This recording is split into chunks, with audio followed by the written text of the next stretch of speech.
பார்த்திங்கன்னா நம்ம வீட்டில் அன்னதானத்துக்கு பார்த்திங்கன்னா பருப்பு குழம்பு, அப்புறம் இப்போ சாப்பாடு, கத்திரிக்காய் முருங்கைக்காய் வந்து பொரியல், கத்திரிக்காய் முருங்கைக்காய் பச்சடி மாதிரி வைக்க போகிறோம்.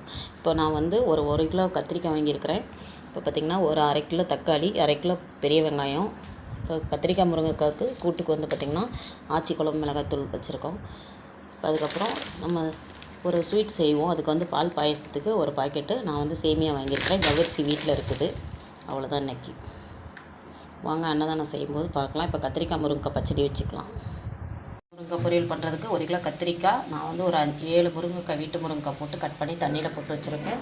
இப்போ பாருங்கள் 1 கிலோ வெங்காயம், 1 கிலோ தக்காளி போட்டு வச்சுருக்கேன். இப்போ இதை நல்லா வதக்கிக்கலாம், கூட்டு வச்சுக்கலாம். இப்போ ஒரு பாத்திரம் வெங்காயம் எண்ணெய் ஊற்றி கடுகு உளுந்தம்பருப்பு வெந்தயம்லாம் போட்டு தாளிப்பு போட்டு இப்போ கடுகு வெந்தயம் போட்டுக்கலாம். இப்போ கடுகு வெந்தயம் போட்டு நல்லா பொரிஞ்சிச்சு, கருவேப்பிலையும் போட்டாச்சு. இப்போ வெங்காயம் தக்காளி போட்டுக்கலாம்.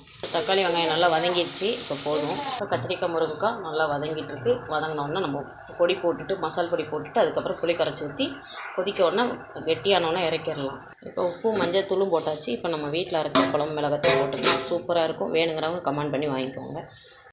நல்லா மசால் பொடியெலாம் போட்டாச்சு. இப்போ புளி கரைச்சி ஊற்றிடலாம். ஒரு 50 கிராம் புளி ஊற்றிக்கோங்க. இதுக்கு தேவையான தண்ணி ஊற்றி நல்லா கொதிக்க வைக்கணும். அப்போ தான் பச்சை வாடை போகணும். அதுக்கப்புறம் நம்ம இறக்கிடலாம். கொஞ்சம் எண்ணெய் ஊற்றி இறக்கிடலாம். சூப்பரான கத்திரிக்காய் முருங்கைக்காய் கூட்டு ரெடி ஆகிட்டு இருக்குங்க பாருங்கள். இன்னும் கொஞ்சம் வற்றணும். சூப்பராக ரெடி ஆகிடுச்சு. இப்போ நம்ம ஒரு 25 பேருக்கு கத்திரிக்காய் முருங்கைக்காய் கூட்டு செஞ்சிட்டோம்.